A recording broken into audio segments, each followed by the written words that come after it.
Hi to all, I'm Gurleen Singh, graduate from IIT Roorkee.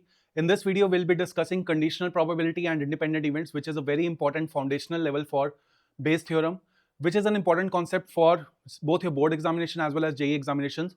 JEE advanced में especially probability के बहुत ज़्यादा questions पूछे जाते हैं. History speaks that. So let's see what is the meaning of this conditional probability. So if A and B are two events such that happening of B is after the happening of A, this is denoted by B upon A या B slash A इसको बोल दिया जाता है. This is called as the conditional event. अब इसको read कैसे किया जाता है? बी गिवन ए, इसका मतलब होता है the happening of event be given that A event has already happened. तो इस तरह से हम एक कंडीशनल इवेंट को डिफाइन करते हैं. इसको थोड़ा डिटेल में आगे हम समझते हैं कि होता क्या है. For the conditional event B by A we study about B with the reference to A.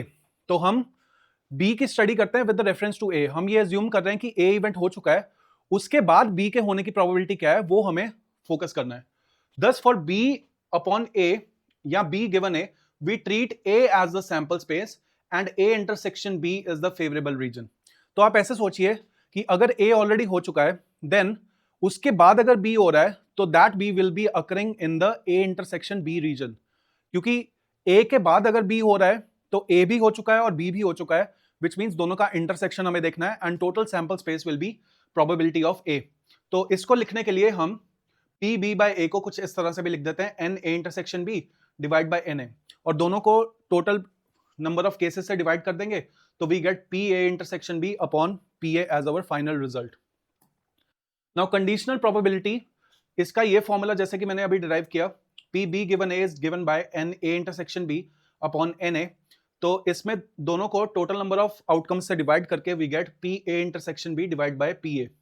Similarly अगर मुझे देखना है P A given B, that probability of happening of event A given that B has already happened, this will be P A intersection B divide by P B.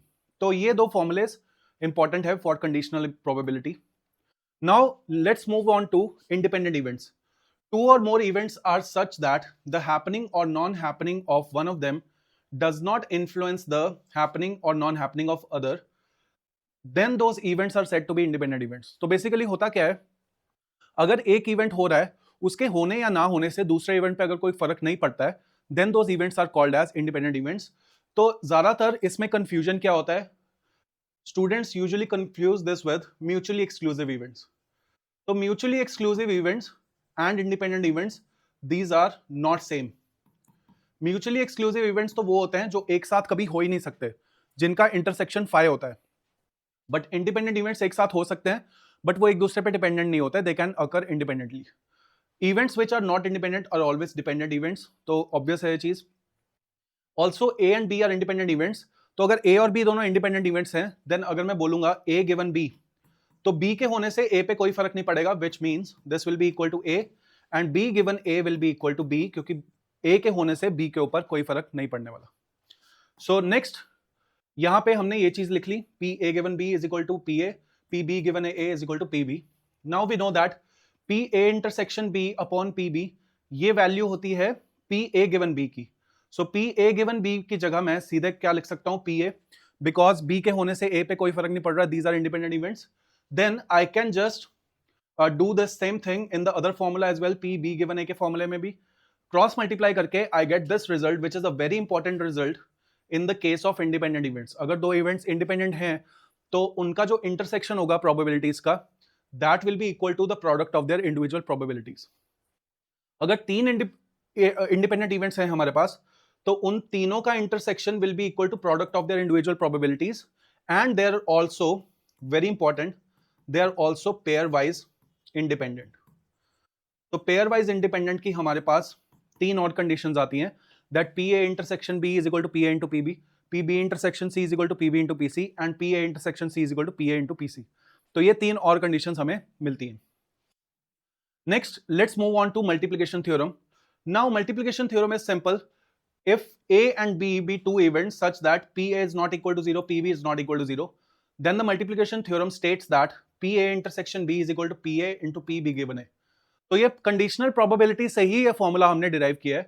If you see we know that PB given A, इसको हम लिखते हैं PA intersection B divided by PA. Cross multiply करेंगे तो we get this formula, and similarly from the other formula we can get something like this. So definition of conditional probability से ही ये वाला रिजल्ट आता है, उसको मैंने यहाँ पे प्रूव करके बताया. And if A, B and C are three events such that happening of C is after the happening of A and B, this situation is denoted by C given A intersection B. तो अगर तीन events में ये लगाना हो हमें, तो C की अगर हैपनिंग हो रही है A और B दोनों के बाद, तो C given A intersection B हम यूज करते हैं कंडीशनल प्रोबेबिलिटी में.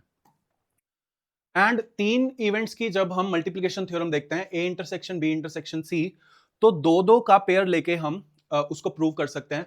PA intersection B into PC given PA intersection B, और फिर यहां पे हम मल्टीप्लिकेशन थ्योरम लगा के we get this final result. So the theorem which we have is if A and B are independent events, this is very important. तो सारे उसके कॉम्प्लीमेंट्स के जितने भी रिजल्ट बनेंगे सारे इंडिपेंडेंट होंगे. A कॉम्प्लीमेंट एंड B भी इंडिपेंडेंट होंगे, A B कॉम्प्लीमेंट भी इंडिपेंडेंट होंगे, और दोनों कॉम्प्लीमेंट्स भी इंडिपेंडेंट इवेंट्स होंगे.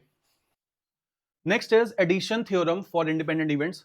सो this is also very important. Let's say अगर हमें बोला जाता है probability of happening of at least one of event in A1 to AN, और A1 से लेके AN तक ये सारे इंडिपेंडेंट इवेंट्स हैं, तो एटलीस्ट वन होने का क्या मतलब है, इसको मैं लिख सकता हूं 1 minus probability of none of them happening. तो नन ऑफ देम हैपनिंग की प्रोबेबिलिटी हम निकाल सकते हैं.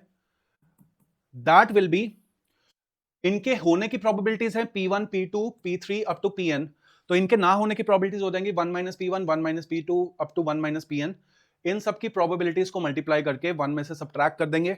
Since these are independent events, तो इसका मतलब इन सबका इंटरसेक्शन जो होगा that we can obtain by multiplying. तो उसका मैंने प्रूफ भी यहाँ पे करके बताया. Since these are independent events, इनके कॉम्प्लीमेंट्स भी इंडिपेंडेंट हो जाएंगे, तो वी नीड टू फाइंड इसका union which is 1 minus probability of सबके यूनियन का कॉम्प्लीमेंट. और हमें डी मॉर्गन्स लॉ से पता है I can get this something like this, and then applying the formula for independent events, इन सबके प्रोडक्ट के इक्वल इसका रिजल्ट आ जाएगा. We obtain this final result as our answer. So using this result, I have given you this question. The probabilities of solving a problem by three students A, B and C independently are 1 by 3, 1 by 4, 1 by 5.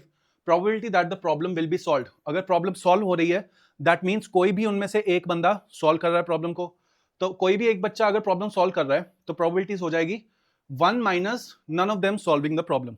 तो none of them solving the problem, इसके ना होने की probability हो जाएगी 2 by 3, अगले वाले के ना करने की प्रोबेबिलिटी 3 by 4, अगले वाले के ना करने की 4 by 5. So 1 minus 2 by 5, the answer will be equal to 3 by 5. So this is how we solve such problems.